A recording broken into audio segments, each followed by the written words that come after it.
तू चावल चोरी खा गई। दू चावला बिस्कुट खा गई मतलब डंडे मरे नहीं आ बिस्कुट ताए खा देन कितना बिस्कुट हन पूरा दू डब्बा खड़ा खड़ा हाथ चाह क्या है ये क्या है ये देखो मरका ये जहाँ लुकाई खड़ी है जहाँ आदि है कि मैं चाचू क्या नहीं खा दे माफी तो भां चाचू मैं कैन में खाता मैं रखी खड़िया तय हुन चोरी वाली आदत करनी में नहीं होले होले ये साला यूसे व्लॉग साला पिरा माशाअल्लाह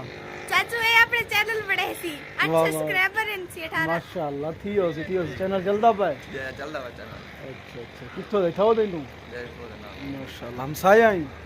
हम साए चंगे हो असा तो इतना हुन यक्का होने से अच्छा चाचू तय बिस्कुट चोरी कर गिदे हैं जे चाचू तू जो घर रोटी खाई मैं तो उनको को पूछे मी मैं घरों रोटी खा के नहीं था मेरे को पता है तू बिस्कुट लुकेस हैं जिया जिया मार का मेरे वास्ते रोटी नहीं चाहते आया चाचू मैं होने तो कलो क्यों मैं होटल ने घेन नवणी है घेन ना हुन 60 किलोमीटर तक रोटी छापा रखी में चाहिए इधर हां क्या क्या होटल तो देना पीछे में तो बिस्कुट है देखो बिस्कुट ठीक है 5 रुपए ना बिस्कुट है वो भी चोरी मरका हुन बिस्कुट चोरी लुकाई खड़ी है चाचू मुस्कान बिस्कुट साकू नहीं देंदी चाचू बिस्कुट दे चोरी करके खा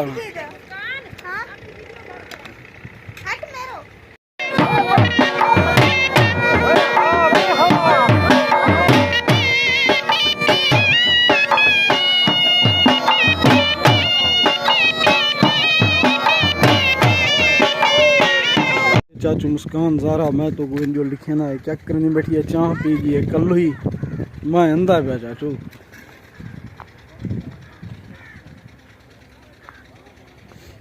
इतना चावल ने पेरे लगे पेन वो चोरी खा गयो ये इतना सारे दीवार चाचू खाली कल बिस्कुट खा गई मैं को बिस्कुट दिखा लेने खा दे आप चावल लेने चाचू कहना चावल ऐसा कैसे खाता ये तो हम नहीं खा देती पीछे खा तो गयो मैं को सिर्फ बिस्कुट दिखा लेने कहना चाचू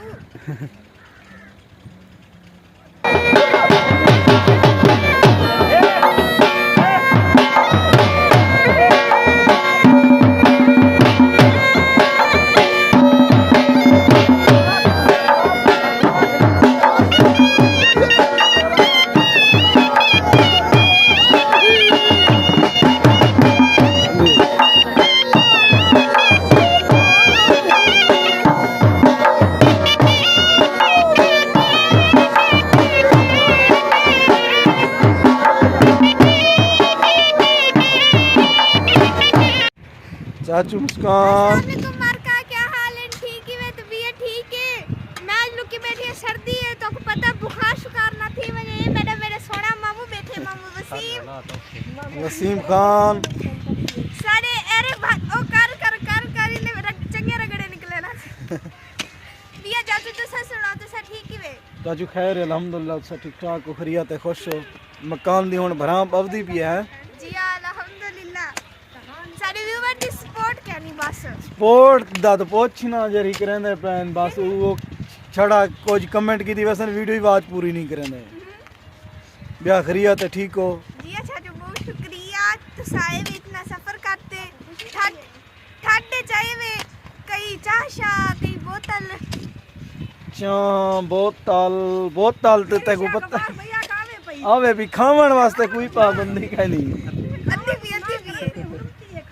खावन पीवन दी कोई टेंशन का नहीं चा होवे वाला तो बोतल ही पी के तू मसला का मतलब तो रोटियां मोटियां हां मार का कहना रोटियां मोटाली गनी हारी हालात औखेन वे